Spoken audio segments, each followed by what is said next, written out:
Hi అండి, అందరూ ఎలా ఉన్నారు? ఈరోజు నేనైతే కదంబం అయితే రెడీ చేస్తున్నానండి అమ్మవారికి ప్రసాదంగా. ముందుగా కుక్కర్లో ఒక గ్లాస్ బియ్యం, పావు గ్లాసు శనగపప్పు, పావు గ్లాసు పెసరపప్పు, పావు గ్లాసు కందిపప్పు 3 కలిపేసి 3 సార్లు అయితే కడిగేసుకొని కుక్కర్ అయితే రెడీ చేసుకోవాలండి. గ్లాస్ బియ్యం వేసాను కదా, 2 గ్లాసుల నీళ్ళు, పప్పుకు 1 గ్లాసు 2 గ్లాసుల నీళ్ళు వేసానండి. 4 గ్లాసుల నీళ్ళు వేసి కుక్కర్ అయితే పెట్టుకొని 3 విజిల్స్ వచ్చేటట్లు చేసుకోవాలి. ఒక బాండీలో కూరగాయలు ఉడకబెట్టుకోవడానికి నీళ్ళు అయితే పెట్టుకోండి. పక్కన నీళ్ళు పెట్టుకొని చింతపండు నానబెట్టుకోండి.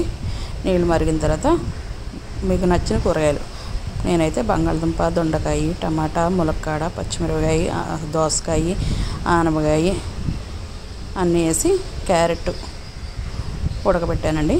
ఉడికిపోయిన తర్వాత ఉప్పు కొద్దిగా, మీకు దాంట్లోకి సరిపడినంత ఉప్పు, పసుపు చిటికెడు, 1 స్పూన్ పసుపు, 1 స్పూన్నర కారం, చింతపండు నానబెట్టుకున్నాం కదా పులుసు తీసుకొని ఆ పులుసు ముక్కలు ఉడికిపోయిన తర్వాత వేసుకోవాలండి.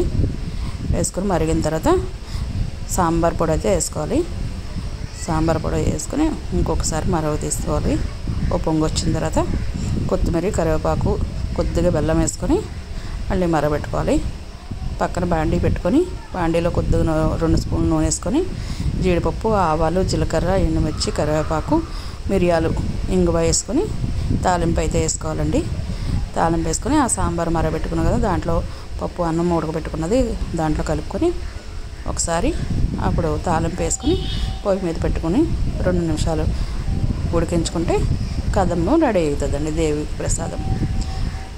నా వీడియో నచ్చినట్టయితే లైక్ చేసి, షేర్ చేసి, సబ్స్క్రైబ్ చేయండి. Thank you.